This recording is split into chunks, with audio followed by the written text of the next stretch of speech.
Salam demokrasi. Kembali lagi bersama saya Ricky di program video Mereka Punya Suara.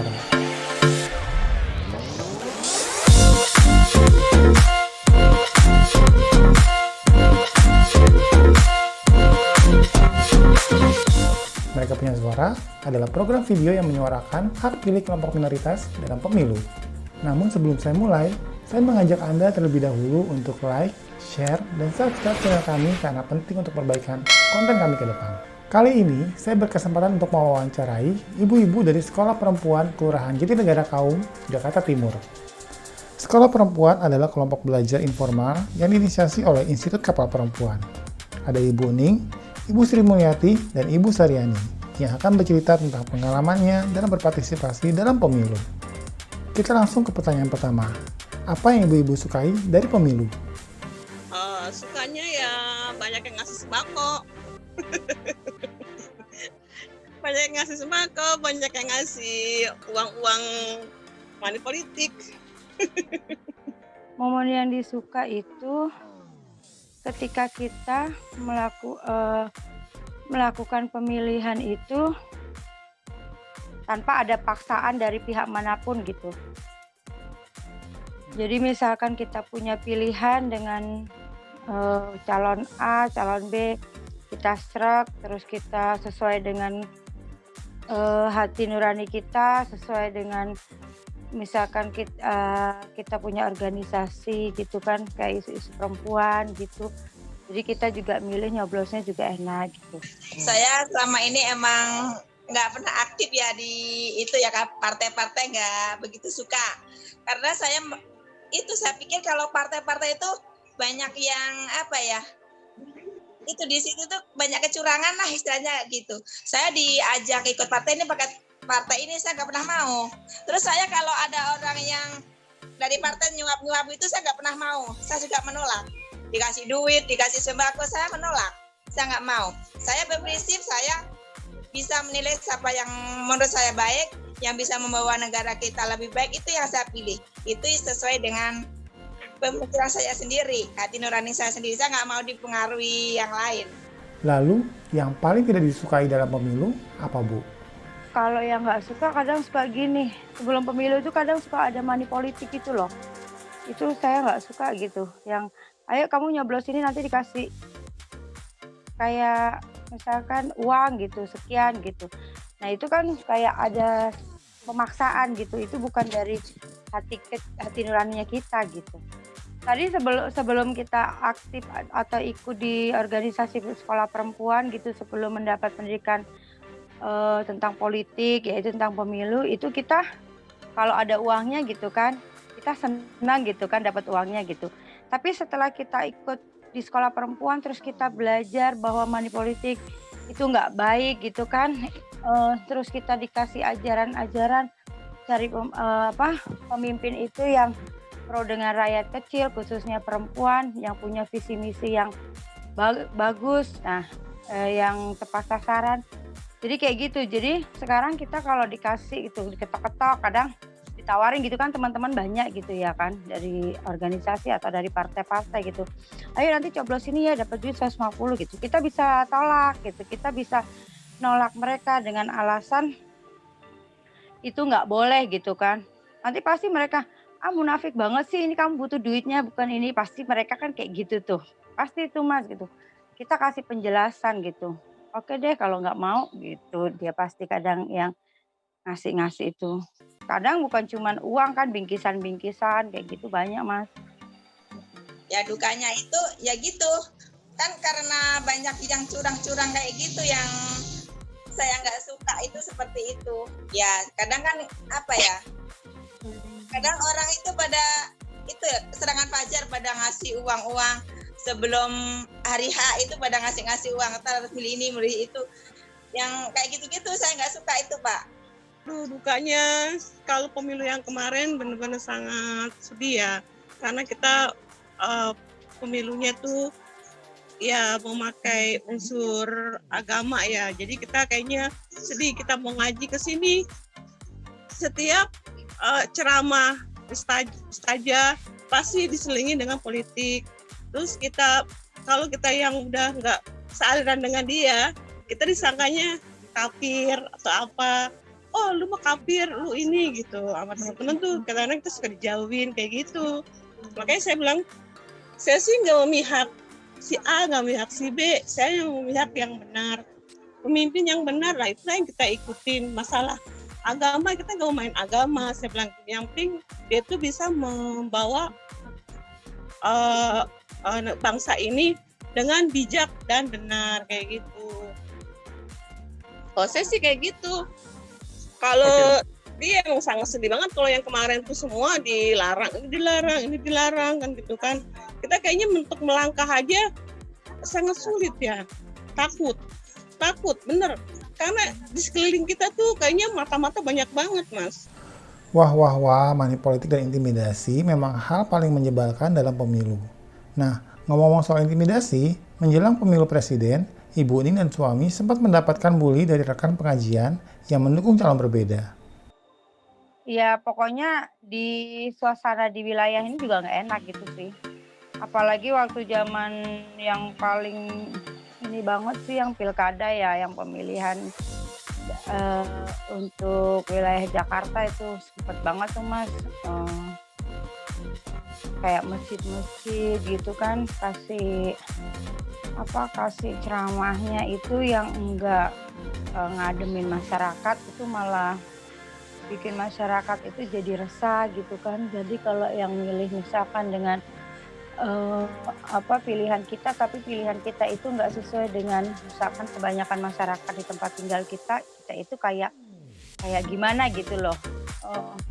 Bahkan pernah itu suamiku itu kan ikut pengajian gitu kan. Nah di pengajian itu milih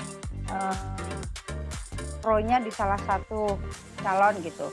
Nah suamiku nggak ngepro. Nah itu suamiku dapat bully di situ kan, dibully gitu. Dan akhirnya suamiku juga nggak lagi lanjut ngaji gitu kan. Ketika aku tanya kok nggak ngaji, males orang ngaji kok yang diomongin malah kayak pilkada gitu. Pemilihan calon kayak gitu sih. Pertanyaan selanjutnya nih, bagaimana pandangan ibu-ibu akan kualitas penyelenggaraan pemilu? Ya mungkin ada itu kali ya, ada masih lebih baik sedikit lah istilahnya gitu. Udah ada itunya, suka banyak yang kalau dulu kan istilahnya kalau orang mau protes mau apa gitu agak susah ya. Sekarang kan udah bisa sedikit-sedikit masih bisa diituin gitu. Kalau dari periode ke periode sih pemilunya tuh makin hancur. Sekarang tuh benar makin hancur. Kalau tahun-tahun yang dulu yang silam itu benar-benar real dan murni ya. Kalau yang tahun kemarin yang saya dapat di lapangan, saya melihat sendiri, itu benar-benar nggak real dan nggak murni. Itu di KPPS aja, di TPS aja bisa dibayar orang-orang TPS-nya. Saya memantau, itu waktu saat pemilu kemarin saya memantau. Setiap TPS saya memantau. Oh dia TPS-nya begitu ya, oh ini begini, berarti udah ada kecurangan. Saya bilang, aduh gimana kita mau mensuarakan hati nurani rakyat yang benar-benar murni. Kalau caranya kecurang-curang itu ada, seperti kayak Bu Saryani bilang, serangan pajar pun itu bukan untuk warga aja yang pemilih itu, tapi kadang-kadang di TPS-nya pun ada orang-orang yang tersentuh diselip-selipin itu. Jadi kalau misalkan dia enggak memilih calonnya, itu ketahuan dia itu, ketahuan. Makanya kadang-kadang setelah hasilnya votingnya misalkan nggak ada suaranya, itu suaranya banyak, itu mereka ibaratnya bersuara gembira gitu. Saya memantau itu tahun kemarin, saya benar-benar memantau setiap TPS, saya memantau, oh jalannya seperti ini, oh jalannya seperti, aduh sebelah itu benar-benar tahun kemarin itu hancur bener. Nggak seperti tahun-tahun yang dulu. Saya senang lihatnya tuh TPS seperti ini, jalan lancar, adem, nggak ada manipulasi, nggak ada manipulatif, pokoknya semuanya nggak ada intimidasi. Kalau kemarin intimidasi sangat ada, kalau tahun kemarin itu. Jadi orang tertekan. oh dia aku sebenarnya pengen memilih ini ya, aku sebenarnya pengen begini ya, tapi kenapa begitu harus dikerjakan itu, padahal hati nurani itu sebenarnya nggak seret, tapi diharuskan dia berbuat yang curang. Kalau saya ngelihat pemilu kemarin itu, saya sih emang nggak terlibat di KPPS-nya sendiri ya, cuman melihat pelaksanaannya itu sangat melelahkan gitu kan. Kayak suami saya itu kerja dari pagi sampai subuh gitu kan. Nah itu kan banyak banget masalah-masalah gitu yang tahun kemarin itu pemilunya. Nah jadi mungkin ke depan nggak kayak kemarin lagi ya, yang kayak banyak makan korban gitu kan, yang kelelahan orang gitu. Nah terus ada lagi pada saat kita pemilunya itu milih mau nyoblos tuh ke TPS, itu orang pada pakainya baju, itu di baju putih gitu kan. Oh kalau baju putih kamu pakai milih ini ya, baju itu udah ditandain kayak gitu. Terus belum lagi di setiap TPS itu didudukin sama para Pak Ustadz gitu, Ustadz tuh ada duduk di KPPS gitu. Saya nggak ngerti deh itu apa tujuannya, saya juga nggak tahu. Di pemilu periode lalu, Bu Ning juga sempat menceritakan pengalamannya dalam mengajak tetangganya untuk ikut pemilu presiden pertama kali dalam hidupnya. Cuman yang tahun ini saya punya pengalaman yang sangat banget saya itu bisa mengupayakan seorang anggota sekolah perempuan yang seumur hidupnya nggak pernah ikut nyoblos ke TPS, itu kali ini dia bisa, Mas. Gitu. Itu dia kan nggak punya KTP gitu kan. Setelah dia memiliki KTP, kita bantu, dia baru ikut, itu namanya pemilu. Dan dia cerita, oh ternyata pemilu itu seperti ini. Dia nggak pernah itu, Mas, seumur hidupnya 38 tahun itu nyoblos sekalipun. Jadi kayak gitu sih, Mas. Kemudian pertanyaan selanjutnya, apakah ibu-ibu pernah kesulitan dalam terdata untuk memilih? Nah kemarin itu terkait menyoblos sempat simpang maksudnya kalau yang teman saya ini kan saya upayakan itu dia bikin KTP jadi dia bisa nyoblos. Nah kemarin juga ada kayak seperti karena dia KTP-nya itu baru, sempat kemarin itu nggak boleh gitu kan. Mbak belum terdaftar nih, kan ada di daftar pilih, namanya belum terdaftar di daftar pilih gitu kan. Terus itu dia bilang ke saya, Bu ini saya belum bisa loh nyoblos di TPS 1 gitu kan. Oke, kan itu ada aturannya ya Mas ya, kalau namanya belum tercantum tapi dia bisa nyoblos tapi dia jam 1 gitu kan. Yang lalu itu kayak gitu kalau nggak salah, akhirnya kamu tunggu aja jam 1 nyoblos. Seperti pendatang kan, seperti dia nggak tinggal domisili di sini tapi dia harus nyoblos di TPS ini gitu kan. Dia harus menyertakan surat gitu. Nah itu bisa di jam 1 gitu. Jadi nggak ada kendala sih, jadi para TPS-nya paham, mungkin udah paham, tapi ada juga TPS yang nggak paham itu dia menolak gitu. Jadi ada yang hilang suaranya gitu, nggak bisa gitu kan. Seperti contohnya di RW 4 itu pernah kemarin tuh saya dengar katanya dia nggak bisa nyoblos karena dia nggak domisili di situ gitu. Padahal namanya juga ada di situ gitu. Kalau sama sih Mbak Ning kayak gitu juga sih. Ada yang berdomisili. Jadi dia kan sistemnya kan pakai KTP ya kalau yang tahun kemarin ya. Jadi kalau nggak dia bawa KTP nggak sesuai dengan itu, dia harus minta domisili sih kalau di sini. Jadi dia harus siapin domisili. Jadi dari mana-mana, misalkan dari daerah nih dia namanya ada di sini, KTP DKI, tapi dia tinggal di Bekasi. Itu kita tunggu. Jadi Tony dia harus menoblos, harus memilih gitu, dia itu harus memilih. Jadi kayak misalkan lansia nggak bisa jalan, itu kita udah datangin ke rumahnya dan bawa saksi bawa ini, terus kita datangin ke rumah. Itu kalau bisa dituntun dijemput. Sistemnya kayak gitu kalau di negara kami, dijemput, jadi jemput bola. Jadi mana yang anggota pemilih yang nggak datang, yang bisa datang, yang nggak bisa diwakilin, dia jemput bola. Kalau di sini sistemnya kayak gitu. Kalau ini pengalaman saya, bukan saya, ini ceritanya anak saya. Anak saya itu waktu itu kan pemilu ada di Malang. Nah, dia itu didaftar di sana. Dia itu didaftar di TPS berapa gitu ya. Waktu dia datang ke situ mau mencoblos itu dibilangnya kertasnya habis.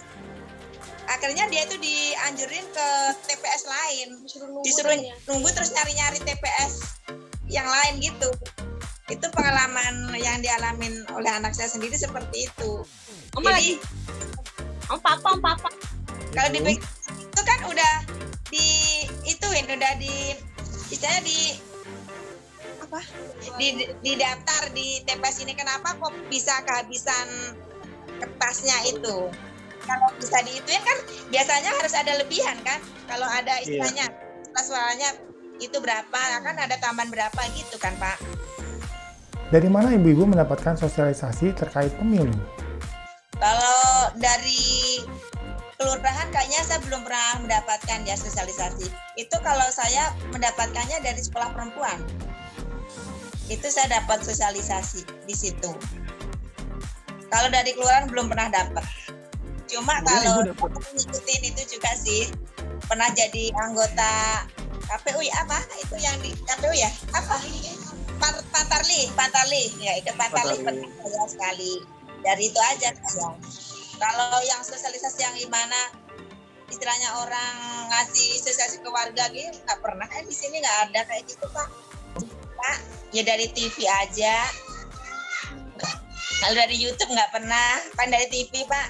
Selain dari sekolah perempuan, saya juga pernah dapat sosialisasi kalau pemilu itu di grup RW ya Mas. Saya kan masuk ke grup RW, jadinya pengurus RT juga kan. Jadi kita di grup RW itu setelah dapat bimbingan dari kelurahan, dia di RW itu sosialisasi masalah pemilu, cara pemilihan, cara memilih paslon, cara menyoblosnya semua dikasih itulah sosialisasi seperti itu. Dan di setiap pengajian pun kayaknya kalau lagi ada ceramah gitu saja pasti ngasih sosialisasi masalah cara memilih.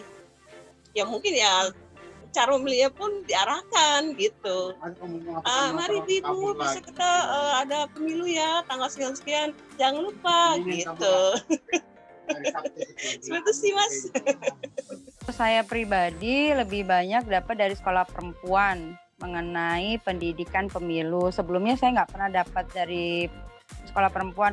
Pernah juga kita dari sekolah perempuan diundang oleh KPU.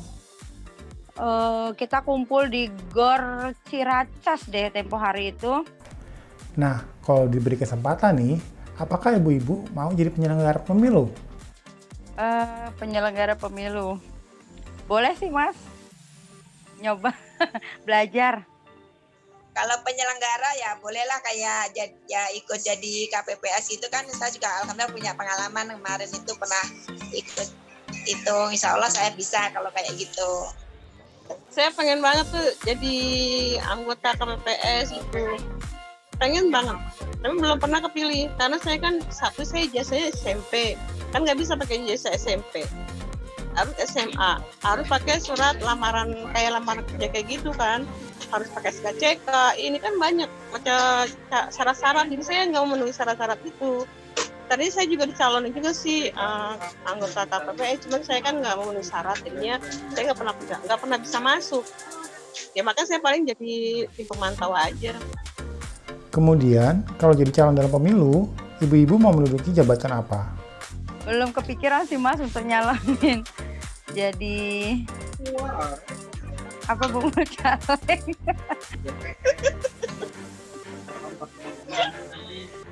Ya insya Allah kalau bisa dicalonin calon aja nggak apa-apa. Menteri perempuan. Kalau untuk dicalonkan jadi caleg-caleg kayak gitu saya belum sanggup kayaknya. Belum mampu. Ilmunya Pak. Pertanyaan terakhir nih, apa harapan ibu-ibu dalam keberlangsungan pemilu ke depan? Harus jujur dan adil gitu Pak. Nggak ada kecurangan, nggak ada itu, pokoknya jujur lah Pak. Yang utama itu Pak. Harus demokrasi, adil, jujur gitu. Jangan hanya maksudnya udah ada demokrasi, adil, jujur, tapi pada kenyataannya itu nggak dipakai gitu. Ya kan, masih banyak kecurangan.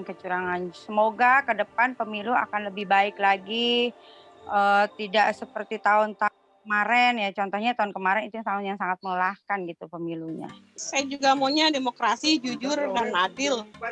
Juga non manipulasi ya, non money politik. Saya pengennya benar-benar demokrasi ini benar-benar jujur, jangan membawa nama-nama salah satu agama. Saya inginnya itu aja, biar adem, biar netralisme lah gitu, Bhinneka Tunggal Ika.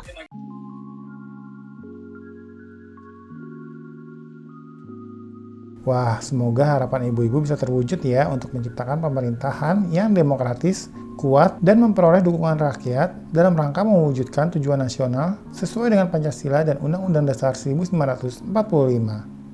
Sekian program video Mereka Punya Suara kali ini. Namun sebelum saya undur diri, saya mengajak Anda untuk kembali like, share, dan subscribe konten kami. Karena penting untuk perbaikan konten kami ke depan. Dan jika teman-teman punya saran dan kritik, teman-teman bisa ketik di kolom komentar. Sampai jumpa.